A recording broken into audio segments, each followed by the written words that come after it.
Hi, everybody. My name is Youmie Jean Francois, and this is Fear and Anxiety. I'm so excited to talk about this in this class because when it comes to fear and anxiety, many of us don't recognize how it has paralyzed our growth and our mindset. It's really important to me to share with you some practical steps that I have taken in my personal life that has helped me take my power back. Now, what you're going to need in this class is you're going to need a pen. You're going to need a paper, you're going to need a glass of water, and of course, you're going to need a receiving heart. I'll meet you here at your safe place.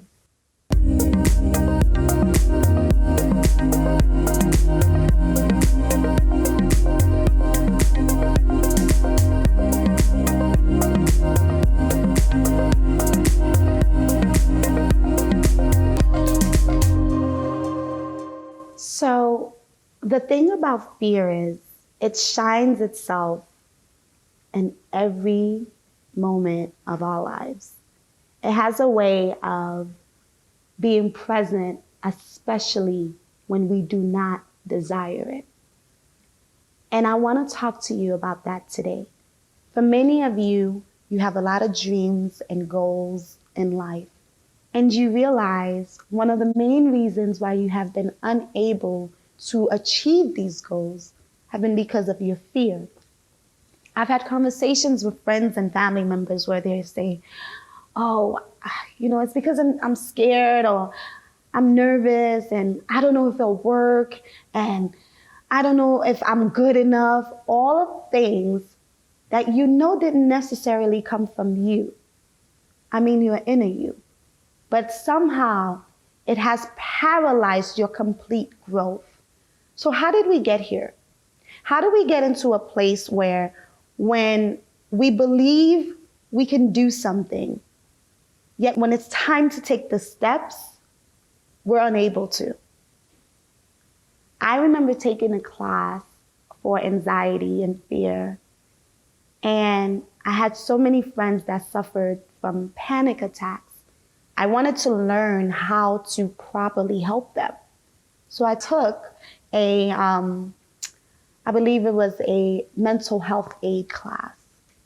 And one of the things they tell you when you are having a panic attack or you're having an anxiety attack of any form is for you to try your best to be present. Take a look around and start using your senses. So you use your eyes, you use your nose, you use your ears, you use your mouth, you use anything. What does it taste like? What does it smell like? What does it feel? And it brings you back to the present space. What fear and anxiety does is take you completely out of where you are. With anxiety, what it is good at taking you to the future. So you're constantly thinking about what it is you're going to do, who's going to be there, when it's going to happen. You're planning your whole life ahead. And with fear, what it does is it sees all those things and it's like, but I'm not sure how I'm going to get there. So I want you to understand that these things are not necessarily awful, bad things to have. We have to use the things that scares us the most in life. And one of the ways that I found that I've been able to use fear and anxiety is to make it tangible. I decided one day that I was going to make fear and anxiety a person that I knew, that I could see, and that I could have experiences with. And so one day I decided I'm going to call this person Eric. Eric is one of my best friends in the whole world, and I needed him to be that person for me because he's the most honest person in my life. So I made Eric fear and anxiety. And so anytime I started feeling scared, nervous, and unable to move, I would say, Eric, I feel scared, nervous, and unable to move. I personalized the thing that was making me paralyzed. And I cannot tell you how much freedom I got from that. And I think that for many of us, we try to remove fear. We try to get rid of anxiety. We try to have a life without it. And I don't think it's necessary. I think part of life is learning how to use the things that scare you the most and doing it anyway and moving through it anyway. And I think that many of us would prefer to discard the things that we need. Fear is not necessarily an awful thing. In fact, for many of us, it has protected us. And so being able to use it wisely in your life and making it tangible is one practical way that you can really, really see a difference in your life. Another way was that I realized that when I was having anxiety attacks and having fearful moments, I didn't want to ask for help. I didn't want to tell anyone that I was having a very scary moment. I didn't want to tell anyone that, doing this right now makes me nervous. Trying to start my own business is scary. Choosing to move across country is not what I had in mind for my life. I didn't want to tell anyone what was going in my head. And so one other way that I found was helpful was that I was able to be honest and tell someone, hey, I'm struggling with this fear of whether I'm good enough or not, whether I'm going to make it or not in my business.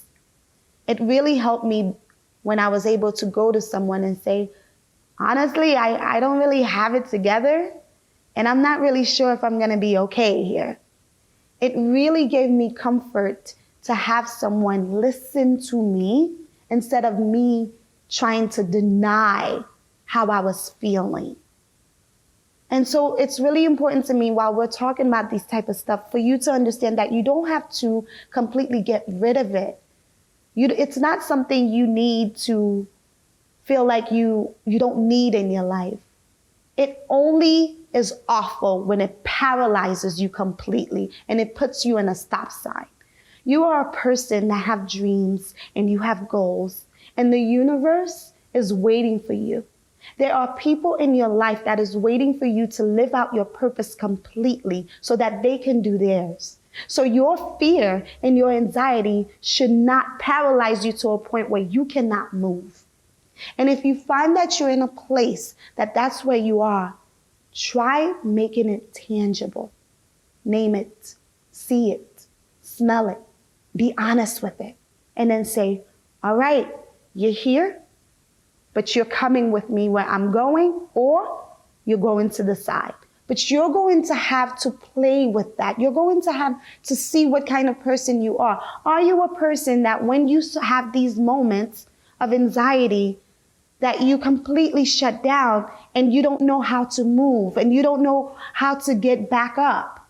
You have to be very honest with yourself with that. Are you someone that needs someone else to help you in that space? That is okay. We all need help in moments where we aren't sure what to do and how to act. But what I want to tell you about fear is that it feeds on anxiety. It fuels it. And so when you find yourself going around giving your anxiety lots of attention, nurturing all of it, fear is being fed by it. And so it keeps you from going after your dreams, and it keeps you from doing what it is that you have to do. And you have to find a place, you have to go into a place where you have to say, I do not want this anymore, and I have to do something better. I have to do a new thing that's going to help me with that. And so today I have 3 mantras that I think would really help you out, in addition to the practical ways that I've shared that it has helped me. One of the things that I often say is, my anxiety surrenders to my peace. So if you are in chaos and you find that you're having rough moments and you feel uncontrollable, whisper to yourself, my anxiety surrenders to my peace, and find that place or that thing that offers you peace, and hold on to it until your anxiety completely surrenders to it. Another mantra, my second mantra that really helps me out with this is, I courageously ask for support. I courageously ask for help. When you are having moments where you feel completely out of control and you're not sure what to do, sometimes you just want to go and hide and you want to try to do it by yourself. It's important that in those moments that you offer yourself grace and ask for help. And it's important to me as I'm speaking right now to remind you that as I am speaking, if you feel triggered, if you feel uncomfortable, or even if you feel like this is exactly for you, but it's too much and you need a moment, pause. Pause this video, return to it when you can fully receive it. Because it's not a matter of forcing anything upon you. You have to be available for it. So if you feel triggered and you need a moment, it is okay to pause this video. And my third mantra is, I embrace change. One of the hardest parts of anxiety and fear is being open to new things, being able to go into a place where you surrender to what's happening, because it will require you to give control. And many of us struggle to do that. I found that when I started speaking over my life and saying, I embrace change, when things started happening to me in my life that were anxiety triggering and fear triggering, I started saying to myself, I embrace change. And there was a peace that came with that gave me comfort, because I didn't have to try to control the future or the things I didn't know was to come. I just knew that whatever was coming, I was going to embrace it.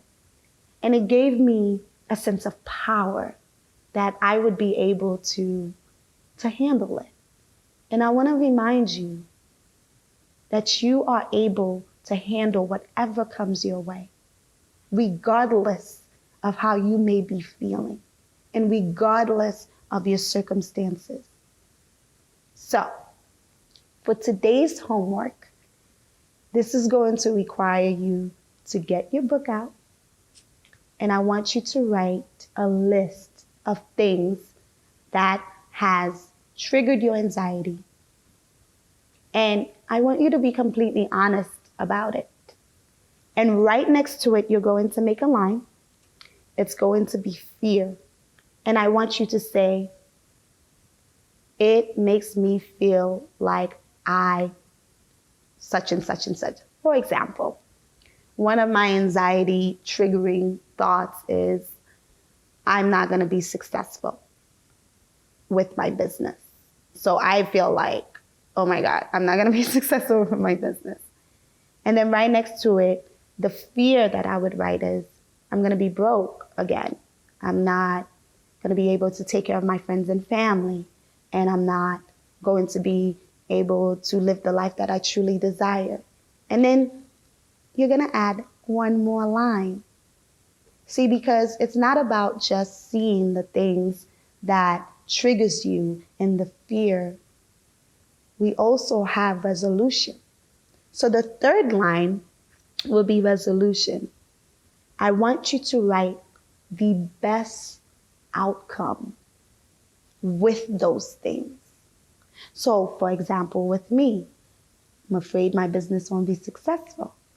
My fear is that I won't be able to take care of my friends and family the way I want to.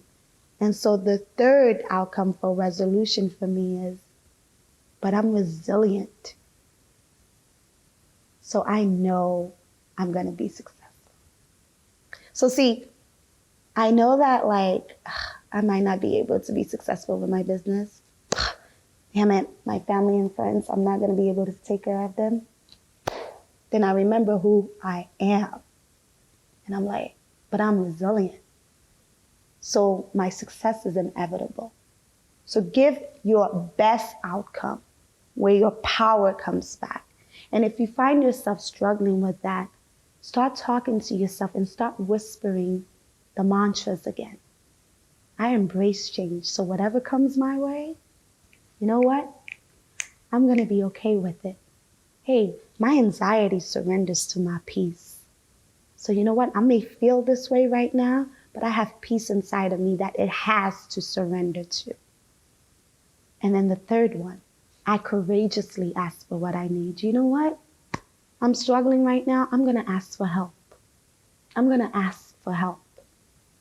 You get your power back when you ask for help. Don't ever think you lose it. So it's really important that you provide yourself with that.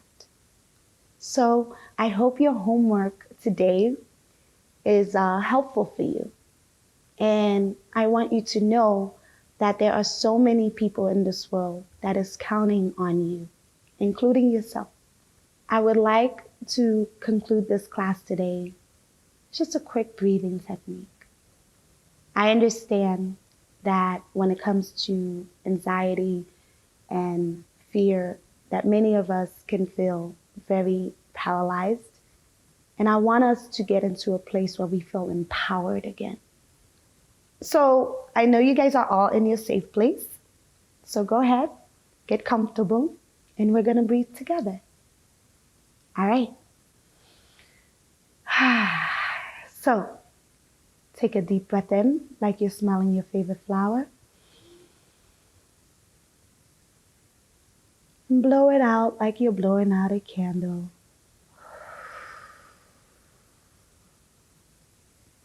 And feel free to take your time releasing that. Kind of like you're inhaling courage and releasing peace. You know? Take a deep breath in like you're smelling your favorite flower.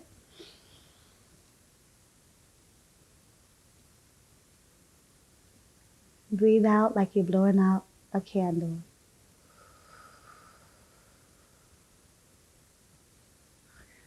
One more time. Take a deep breath in like you're smelling your favorite flower, courage. Blow it out like you're blowing out a candle, that is peace.